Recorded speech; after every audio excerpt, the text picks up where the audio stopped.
Saat ku hancur hati, ku datang padamu. Kau beri kekuatan dan beri penghiburan. Saat tak seorang pun dapat ku andalkan, Kau yang memberi jalan, Kau yang menuntunku. Saat ku tak mengerti dalam hidup ini, namun firman-Mu selalu menerangiku. Engkau yang buatku kuat lewati semua.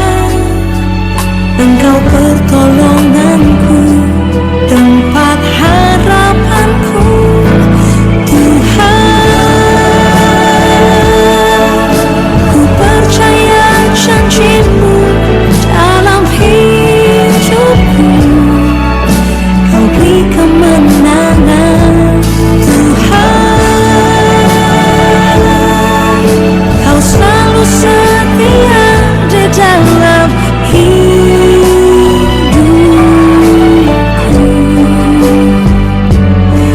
Kau berharga bagiku, Kaulah jaminanku dalam hidupku.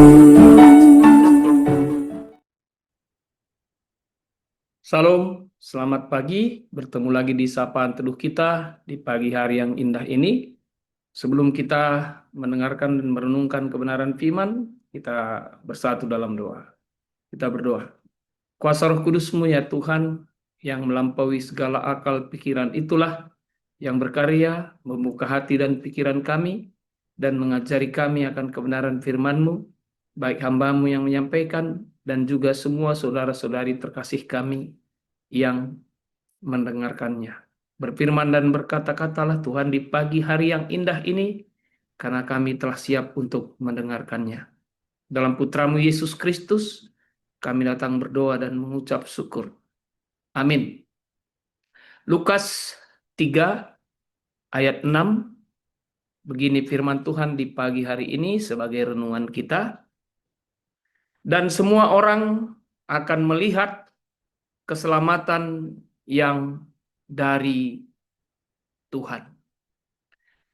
Saudara-saudari yang dikasihi Yesus Kristus, Tuhan kita telah masuk kepada minggu-minggu Advent, di mana kita bersiap untuk menyambut Natal dan juga mempersiapkan diri kita menyambut kedatangan Tuhan kembali. Dan jelas kita tahu bahwa di bulan-bulan Natal, topik yang selalu menjadi pembicaraan kita adalah mengenai keselamatan. Di mana kita tahu Yesus datang untuk menyelamatkan kita. Tapi pada sisi lain, kita dapat melihat bahwa orang Yahudi mempunyai konsep dan memiliki pemahaman bahwa hanya merekalah yang akan diselamatkan. Itu maka kalau kita baca dalam Perjanjian Lama, orang yang tidak Yahudi kalau mau diselamatkan harus menjadi sama seperti orang Yahudi. Artinya pemahaman mereka bahwa keselamatan itu mungkin hanya bagi mereka. Pada bahan bacaan kita yang ditulis oleh Lukas, Lukas adalah seorang yang bukan orang Yahudi dan juga menulis kitab Injil Lukas ini secara teliti dan cermat, dan salah satu tujuannya adalah untuk memberikan pemahaman bahwa keselamatan itu bukan hanya bagi orang-orang tertentu, tetapi keselamatan itu diperuntukkan bagi semua orang. Itu maka di sini kalau kita lihat judul perikop bacaan kita adalah Yohanes Pembaptis yang mewartakan bagaimana keselamatan itu akan datang, dan dia sebagai pewarta sebelum Yesus datang untuk membawa keselamatan. Dia dengan jelas tadi di dalam bacaan kita mengatakan bahwa dan semua orang akan melihat keselamatan yang dari Allah. Tentu hal ini ingin memberikan pemahaman yang baru. Tadi orang Yahudi menganggap bahwa hanya mereka yang akan diselamatkan dan dari mereka juga dan menjadi seperti mereka baru diselamatkan. Tapi di dalam pemahaman yang diberikan oleh penulis Lukas secara khusus Yohanes Pembaptis, ia mengatakan bahwa dan semua orang akan melihat keselamatan. Jadi artinya ini mengatakan bahwa keselamatan itu bukan hanya bagi orang-orang tertentu, dan keselamatan itu bukan karena hebat dan gagah kita, dan keselamatan itu tentu harus disambut dengan pertobatan. Karena Yohanes menekankan hal itu. Jadi dari bahan ini kita dapat melihat beberapa hal sebagai renungan kita di minggu-minggu Advent ini. Yang pertama bahwa keselamatan datang dari Allah dan atas inisiatif Tuhan, bukan usaha manusia. Jelas kelahiran Yesus itu adalah inisiatif dari Tuhan sendiri. Dengan kasih-Nya, Dia mau menebus kita umat manusia.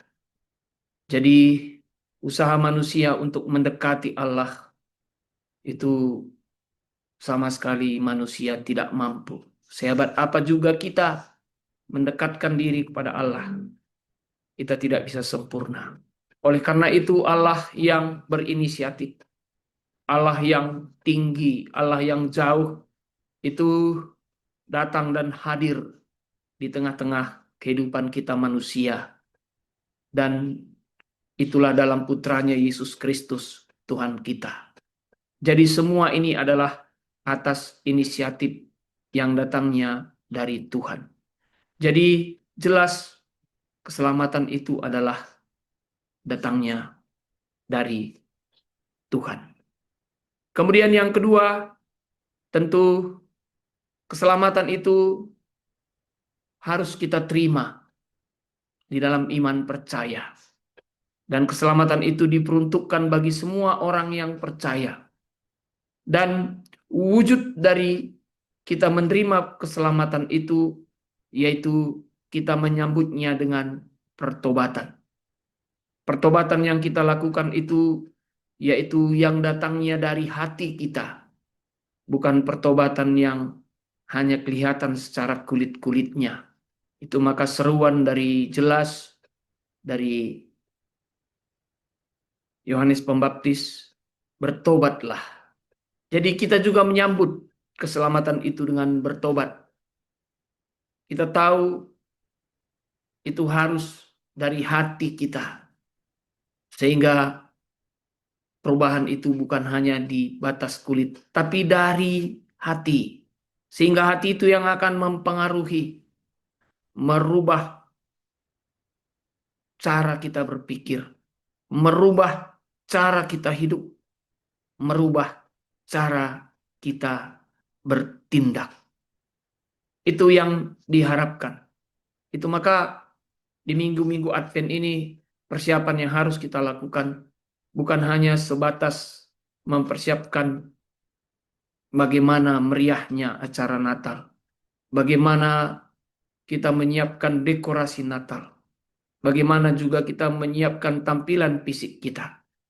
Tapi di minggu-minggu Advent ini kita juga disuruh bagaimana membongkar hati kita dan membongkar perbuatan-perbuatan kita yang tidak baik.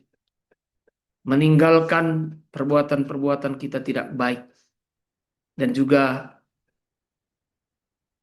melakukan hal-hal yang baik. Kita harus dengan pertobatan menyambutnya.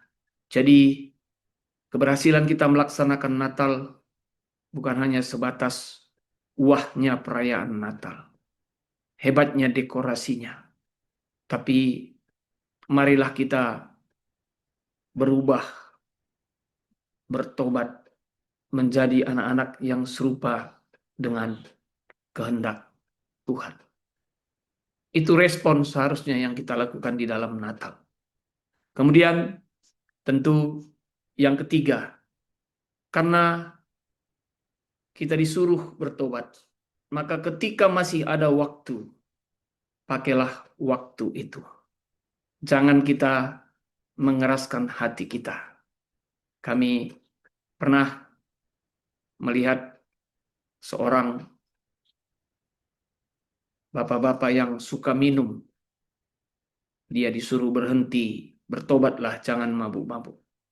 Itu maka datang pendeta membawa alkohol, dan di dalam alkohol itu dimasukkan cacing. Kemudian awalnya cacing itu masih bergerak, tapi akhirnya cacing itu mati di dalam gelas alkohol tersebut. Dia mengatakan, wah, kalau begitu Pak Pendeta, saya tidak cacingan lagi. Seharusnya bukan itu pemahamannya. Pendeta mau katakan, kalau kamu terus minum, maka kamu akan mati seperti cacing ini. Jadi jangan mengeraskan hati, jangan mencari pembenaran. Ketika Tuhan masih beri waktu, mari kita bertobat. Dan yang terakhir, jangan juga kita menghakimi orang-orang yang lain. Jangan kita menganggap diri kita lebih baik dari yang lain. Karena firman Tuhan itu mengatakan bahwa keselamatan itu bagi semua orang. Mari kita saling mendukung, saling menyopot, menjadi support system yang baik, sehingga kita juga semua diselamatkan. Tuhan memberkati kita. Kita bersatu dalam doa. Terima kasih Tuhan atas kebenaran firman-Mu di pagi hari yang indah ini. Kembali Engkau mengingatkan bahwa keselamatan yang Engkau berikan itu bukan diperuntukkan bagi orang-orang khusus, orang-orang tertentu, tapi keselamatan itu diperuntukkan bagi semua manusia. Dan respon kami harus menerima keselamatan itu dengan iman, dan juga kami bertobat. Dan juga selagi waktu Tuhan berikan, kami mengubah hati kami, tidak mengeraskan hati, dan juga kami juga menjadi support bagi orang-orang yang ada di sekitar kami, bukan menghakimi mereka. Bapa, jika hari ini kami ada hidup belum seturut dengan kehendak-Mu, mari Tuhan ubahkan kami, kuasa Roh Kudus-Mu yang menolong kami, sehingga kami dapat hidup seturut dengan kehendak-Mu. Dan hari ini juga Tuhan mengingatkan agar persiapan-persiapan kami dalam minggu Advent ini bukan hanya sebatas pernak-pernik dekorasi, tapi kami sambut dengan pertobatan hidup yang seturut dengan kehendak-Mu.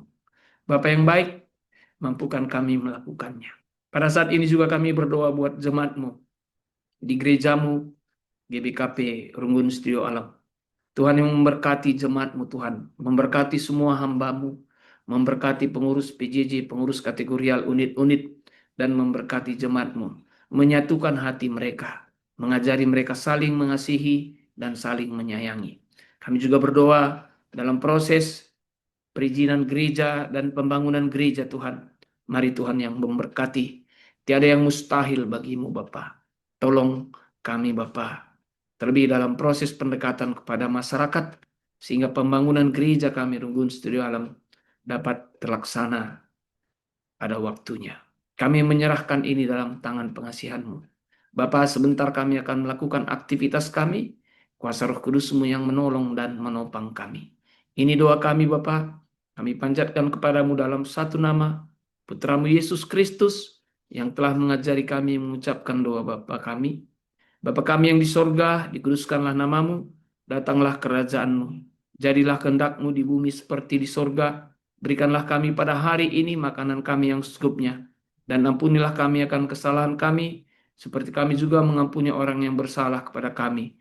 Dan jangan bawa kami ke dalam percobaan, tetapi lepaskanlah kami daripada yang jahat, karena Engkaulah yang punya kerajaan dan kuasa dan kemuliaan sampai selama-lamanya. Amin.